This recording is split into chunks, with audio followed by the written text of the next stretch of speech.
Hi friends, welcome back to YouTube channel thrilling serial.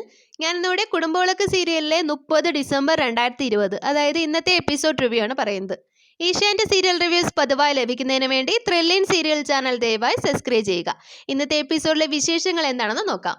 സഞ്ജനയുടെ ഫ്രണ്ടിനെ പ്രതീഷിന്റെ ട്രൂപ്പിൽ select ചെയ്യുന്നു. Siddharth office കഴിഞ്ഞ് വീട്ടിൽ തിരിച്ചെത്തുമ്പോൾ വക്കീലിന്റെ ഗുമസ്തൻ കൊണ്ടുവന്ന സമൻസ് സരസ്യമ്മ സിദ്ധാർത്ഥിനെ ഏൽപ്പിക്കുന്നു.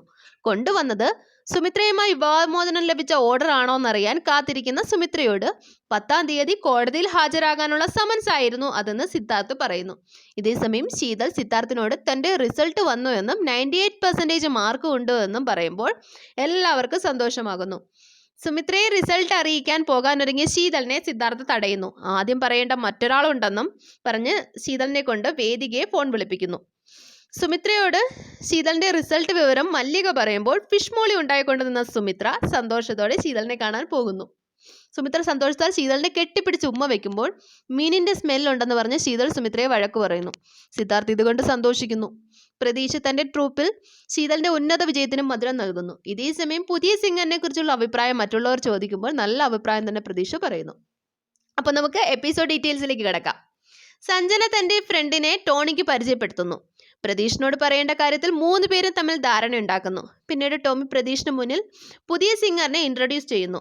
എന്നാൽ ടോമിയുടെ ഫ്രണ്ട് എന്നുള്ള ആനുകൂല്യത്തിലൊന്നും ട്രൂപ്പിൽ വെറുതെ കയറാൻ സാധിക്കില്ലെന്നും ടാലന്റ് ഉള്ളവർക്ക് മാത്രമേ ട്രൂപ്പിൽ എൻട്രി കൊടുക്കൂ എന്നും പ്രതീഷ് പറയുന്നു.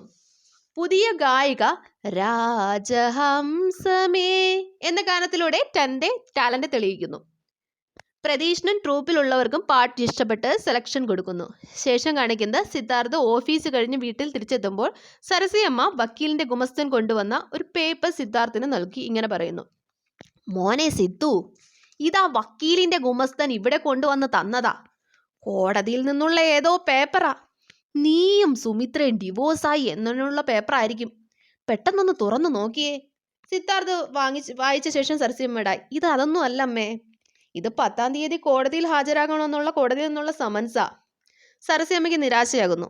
ഇതെല്ലാം കേട്ടുകൊണ്ടുവന്ന ശിവദാസ മേനോൻ, നീ മനക്കോട്ട കെട്ടിയതുപോലെ ഒന്നും നടന്നില്ല അല്ലേ സരസി? സിദ്ധാർത്ഥും സുമിത്രയും തമ്മിൽ പിരിയുന്ന ഡിവോഴ്സ് ഓർഡർ ആണെന്ന് വെച്ച് ഇവൾ ഒരുപാട് സന്തോഷിച്ചിരിക്കുകയായിരുന്നു. 10-ാം തീയതി കോടതിയിൽ 2 പേര് ഹാജരാകാനുള്ള സമൻസാ ഇത്. സുമിത്രയ്ക്കും വന്നിരുന്നു. സുമിത്രയുടെ ഷോപ്പിൽ കൊണ്ടുപോയാ ഇത് കൊടുത്തത്. സരസ്യമ്മ: ഓ, 10-ാം തീയതി എന്തായാലും സുമിത്രയെ കൊണ്ട് ഇവൻ അനുഭവിക്കുന്ന ബുദ്ധിമുട്ടിന്നെല്ലാം മോചനം കിട്ടും. അല്ല, എനിക്കത് മതി. ശിവദാസ മേനോൻ: 10-ാം തീയതി ഡിവോഴ്സ് കിട്ടിയില്ലെങ്കിലോ? സിദ്ധാർത്ഥ്: 10-ാം തീയതിയിലെ കാര്യം കോടതിയല്ലേ അച്ഛാ തീരുമാനിക്കേണ്ടത്, അതിവിടെ ചർച്ച ചെയ്യേണ്ട കാര്യമില്ലല്ലോ. ഇതേസമയം ശീതൾ വളരെ സന്തോഷത്തിൽ സ്റ്റേഴ്സ് ഇറങ്ങി താഴേക്ക് വരുന്നു.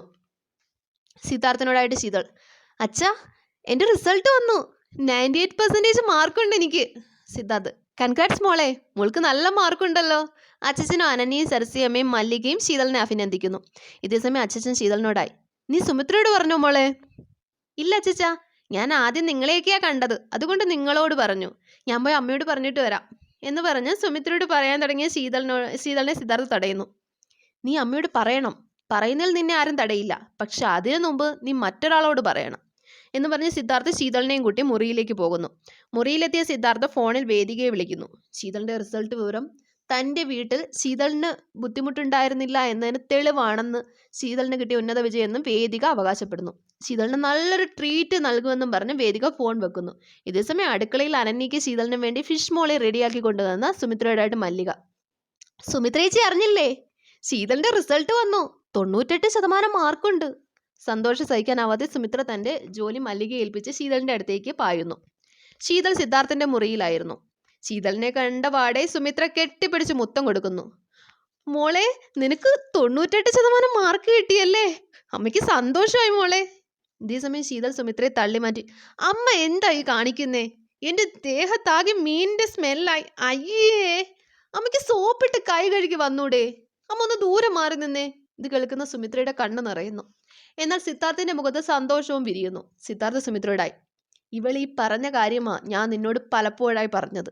നിനക്ക് മീനിന്റെയും മുളകിന്റെയും മല്ലിയുടെയും സ്മെല്ലാണെന്ന്. അന്ന് നിനക്കത് കേട്ടപ്പോൾ അസ്വസ്ഥത തോന്നി.